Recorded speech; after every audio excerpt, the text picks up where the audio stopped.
Ohi Khan, candidate number 8359. Okay, Ohi, you've just watched some Muay Thai footage. Tell me some strengths and weaknesses and the viable action plan. There were many strengths in the footage we've just watched between Borcal, which was the fighter in the purple trunks, and David Calvo, the opposition, in his K1 final.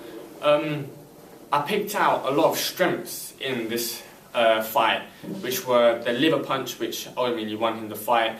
There was the right leg kick, there was a switch kick, there was a knee from the clinch, and also the right leg kick, both inside and outside. The main strength that I picked out is the liver punch. However, I did think the switch kick was an important strength and quite a efficient strength he used. This is because there was an element of Newton's third law in. And for people that don't know, Newton's third law is for every action there's an opposite and equal reaction. And how the switch kick implements this law into the actual kick itself is because the switch kick is basically the leading foot, this being your left foot, because that's how Borcal was fighting. It springs back to the back position and springs back up. And the element of Newton's law that is integrated in this kick is because the speed in which the kick hits the floor, the same amount of speed will come back up. So the more speed that hits the floor, the more speed is going to come out of the kick. And as we know, the more speed there is in the kick, the more power it means. And the more power, it means the more likelihood David Calvo is going to be either knocked out or knocked off balance. But the main strength that I'm going to be speaking about is the liver punch. And this is because it knocked him down and knocked him out. These are two very different things because, as you saw, Borcal knocked David Calvo down, but he still got up, which means the punch itself wasn't as powerful as the second liver punch he performed, which stopped the fight. The preparation phase of the liver punch consists of the guard. The guard is quite an important factor because it's always up to your temple, and this is because it's guarding a vulnerable and vital part of your body, which is the head. And this is because the head is, quite a delicate part of our body, and if we get hit to the head, it will, the most amount of damage would occur rather than, you being hit in the midsection or your legs, for example. So your guard is always up to your temples. And even when you're executing a punch, your guard still stays at your temple, and the one that's not the leading punch or the leading hand that's alternate from the side also stays up.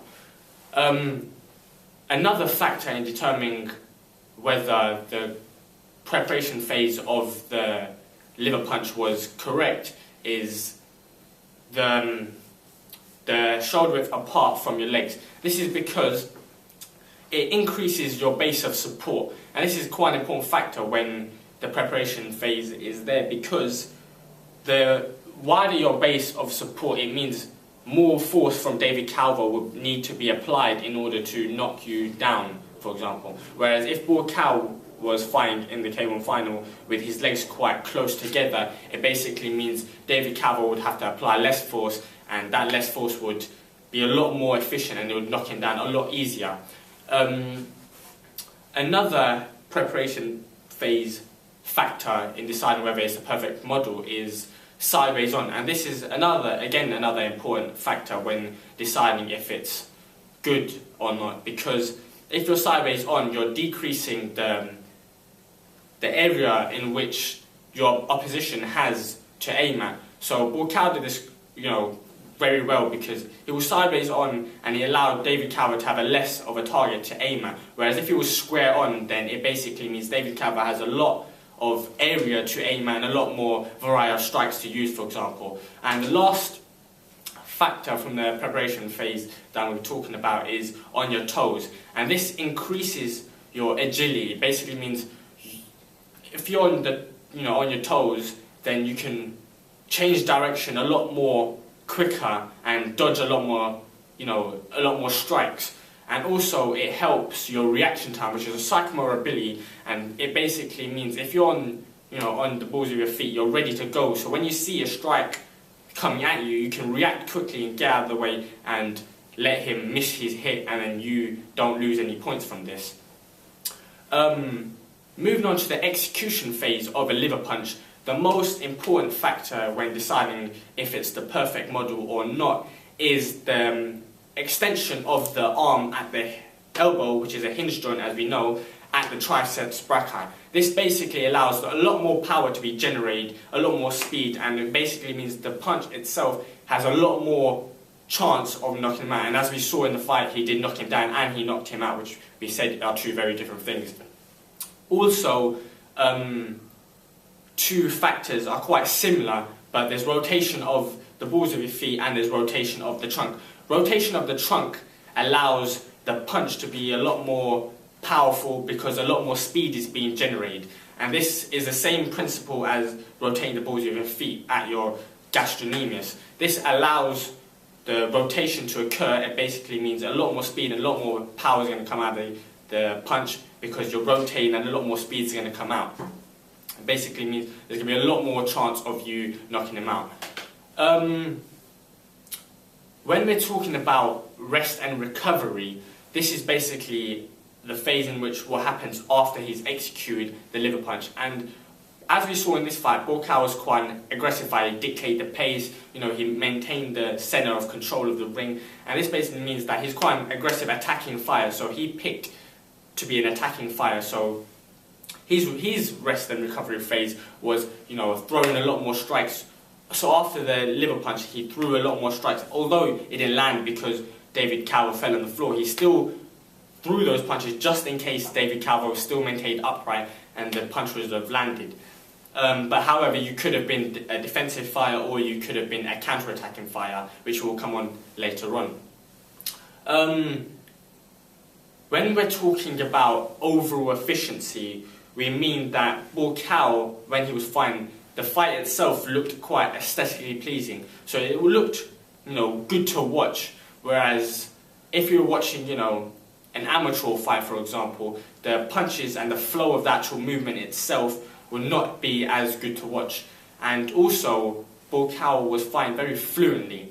All the strikes he threw and executed at David Calvo they were good to watch, plus they were fluent. So every single one he threw, every strike he threw at David Calvo, it was perfect every single time without using too much energy. So he reserved his energy for later on down in the fight. Whereas if you watch someone else fight someone, then the fight itself wouldn't be as good.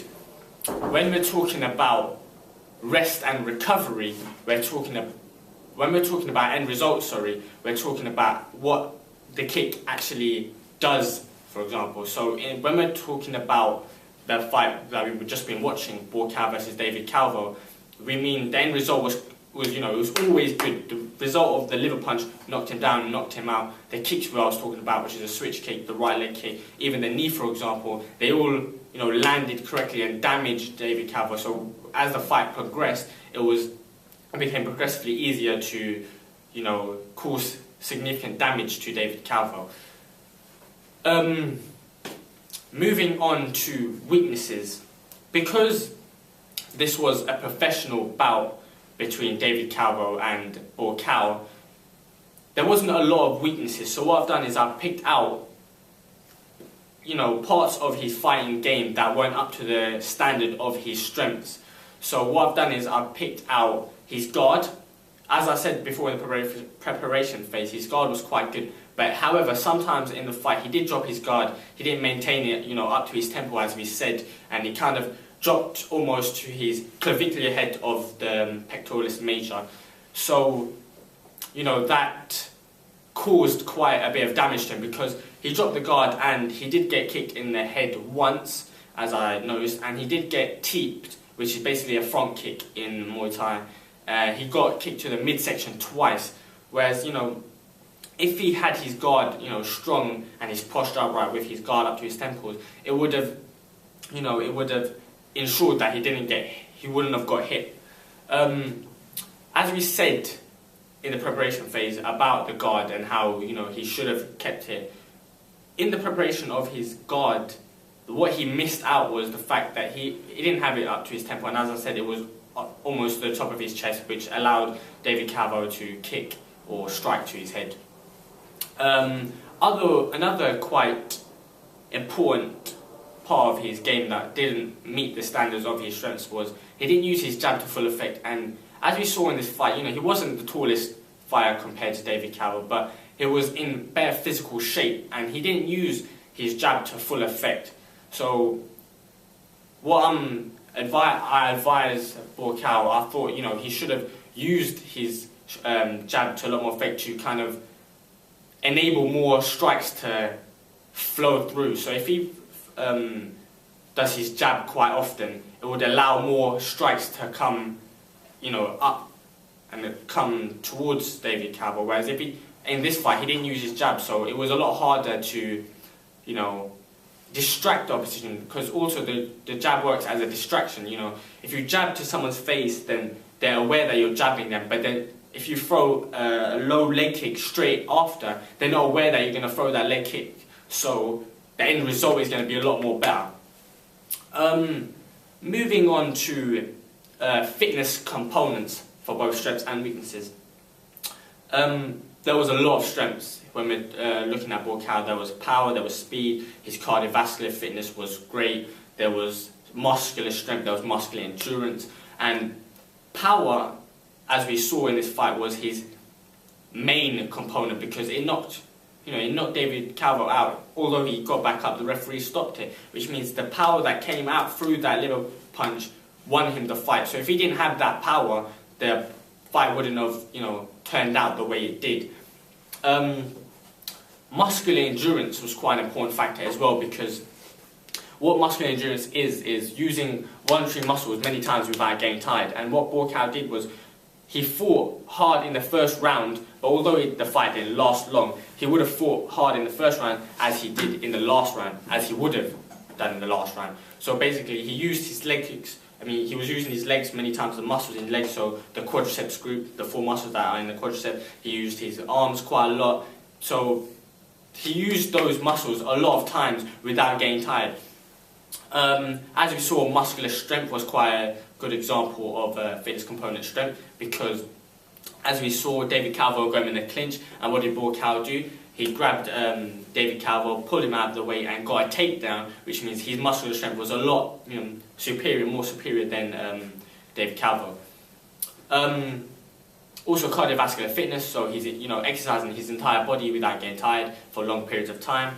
The rounds are 3 minutes long, and although the fight didn't last that long, if it did, we know Borcal has great cardiovascular fitness to maintain throughout the whole fight.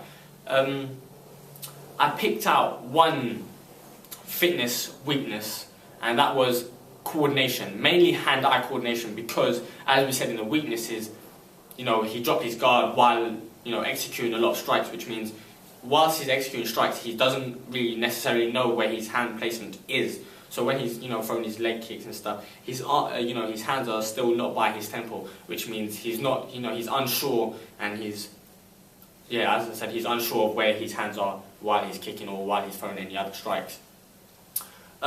We touched upon tactics, and I'm going to be going through it again now, because there are 3 main tactics which you could have implemented in the fight, which are attacking, defending, and counter-attacking. And attacking is what Borcal did. He was aggressive, he dictated the fight, he was always in center ring, dictating the timing of the fight, how the fight was fought at. And that was quite an important factor, because it won him the fight. It made sure even if he didn't win the fight, he would have won on points. Also, you could have been a defending fighter, so guard up, parry shots, block shots, duck, and this basically tiring out the opponent, making sure he doesn't gain any points. And then there's counter-attacking fighters where you do defending and you do attacking, but you always defend first, so you're blocking, parrying, and then when you find that time difference, that's when you fight and you strike and you gain your points then. We're going to be moving on to an action plan now, and what I've done is I've prioritized one weakness, and the weakness we're going to be prioritizing is the guard.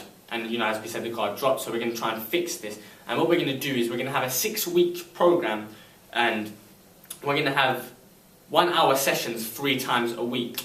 And this is because any longer of an action plan, and it would lead to drive reduction, which is a loss of motivation. So Ball Cow wouldn't be as motivated, and he'd progressively get a bit worse, and it wouldn't really be to full effect almost.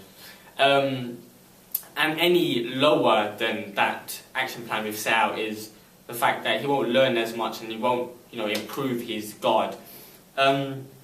Before the action plan, what we're going to do is we're going to have a test at the start, we're going to have a test at the end. And this is, at the start we're going to put him in, a short sparring round, and we're going to tally the amount of times he drops his guard. And at the end of the action plan, we're going to do the same thing, and hopefully, if the action plan is successful, he would drop his guard fewer times at the end of the action plan than at the start.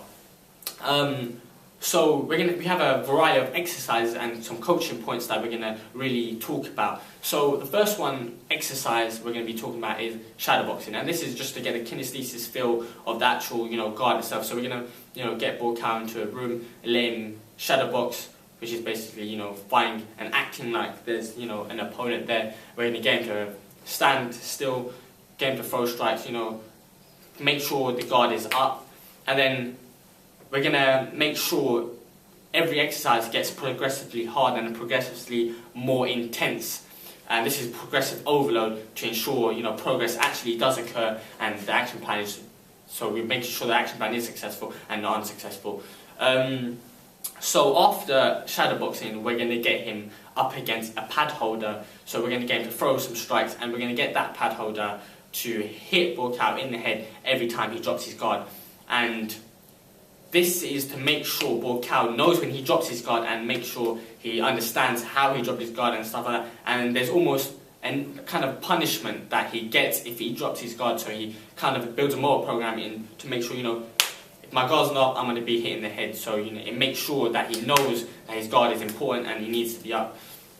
And that's going to be at a standstill, so it's going to be static, and there's going to be no movement in that. So the next exercise after that is going to be the same exercise, but with movement this time. So we're going to make sure we're going to be moving about, moving side to side, up, like back and forth, wherever diagonally, just to make sure while he's throwing the strikes, his hand still stays up to his tempo, his guard's still strong, and we're trying to make sure that the movement from side to side or back and forth or wherever doesn't distract him from the fact that his guard always needs to be up. And as we said before in the previous exercise, the pad holder would strike Ball Cow to the head to make sure that he knows his guard has to be up. After this, we're going to have a sparring round, and this is not the test at the end. This is the sparring round that we're going to progressively go to. So the sparring round's going to just be with him and another fighter, and we're going to make sure his guard's up, and that's more of an intense workout. After that, we're going to have him almost have a special bout, so almost like a competition where we're going to check if he's still implementing part of the exercises into the competition. And then after the competition, we're going to have the test as we did at the start, and hopefully if the action plan is successful, he would have dropped his guard a fewer times. Now we're moving on to the progression part of Muay Thai, and you go into Muay Thai for either two reasons, for sport or for recreational use. And recreational use is basically trying to get your fitness up and trying to enjoy the kind of sport. Whereas sport, if you're going into Muay Thai because of the sport reason, then we're going in for competitions, getting better, really testing our ability, physical ability, trying to improve our body shape and stuff like that. As we know, Muay Thai is not in the national curriculum. This is because schools are not trying to promote, fighting in schools, and we understand that. So the way to improve and progress both locally and nationally in Muay Thai is you have to join a club outside the school, and there's 15 different categories ranging from white, which is the worst, the least experienced, I should say, not the worst, and gold, which is the grandmaster, the best. And it basically means you're a crew, and you're allowed to instruct people, and basically you're the best that you can be at that time. The national governing body of Muay Thai is the World Muay Thai Council. And they basically, run all the competitions, run all the fights, and make sure everything's running smoothly. An example of a fighting competition is the Sandy UK Championship. And this is, from almost any ages, from about, I think it's about 10 to 17, and the way to progress in Muay Thai is, you enter a lot of competitions and stuff like that, and hopefully a sponsorship deal would recognize, that you're fighting a lot, you're winning your fights, and they will give you a sponsorship deal, and they'll pay for your funding, your training, your diet, and everything like that. Another way to progress is, your trainer is, after, a specific time of participating in Muay Thai, you're going to get a license which has, your number, your insurance, your injury list in there, and every time you enter a fight, you put that number in there, and then you build up a fight record, and you send it off, and then hopefully, if you're, a successful fighter, you get the sponsorship deal. Moving on to a balanced, active, healthy lifestyle, and how Muay Thai helps a balanced, active, healthy lifestyle, and how a balanced, active, healthy lifestyle helps Muay Thai and vice versa.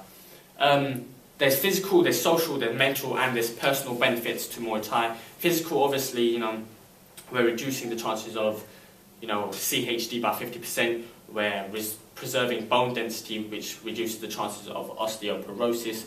Because the bones are a lot stronger, it's a lot harder, and there's less chances of you falling, breaking your legs, or breaking limbs, dislocating joints and stuff like that. Also, quite a main factor is, we're improving that body shape, we're maintaining that body shape, and, we're not going to get overweight or over fat or anything like that, because we're maintaining that, that healthy weight of our bodies. When we're talking about social benefits, people don't necessarily take into account there is a lot of social benefits, because we can meet up with new friends, we can meet up with current friends, we can socialise, get that teamwork, that communication better, and we can make friends with people that we don't necessarily think we're going to make friends with. And also there's personal benefits, so like keeping your stress low, keeping your pressure low, because when you're stressed out, you fight differently. So if you maintain that stress, in a way, you fight better because you're thinking technical rather than angry. Because if you're stressed, I've experienced that when you're stressed in a fight, you fight through anger, and basically the technical ability is going to be decreased. So if you're fighting with technical ability and your stress is at a low point, then you know how to fight. You're always going to maintain your guard. You're going to fight. Everything's going to flow and integrate a lot more better than if you were angry. Also, we have personal benefits, and this is basically, things that you want to achieve, so like fitness goals or stuff like that. Also, when we're talking about physical benefits, we're also talking about the fact that rest recovery is vital, because it allows for muscle hypertrophy. So if you're training constantly, say if you've got a huge training pack, you're training constantly all the time, and if you don't rest and enable your muscles to rest, there's no point in training, because your muscles are not going to grow, protein synthesis is not going to happen, muscle hypertrophy is not going to happen, and you're still going to maintain the same. So if you train all that time and you rest, and you do rest, then muscle hypertrophy will occur, muscle atrophy won't occur, so your muscle will get bigger, and then you'll see a lot more changes within your physical, being, almost. Yeah, that's basically it.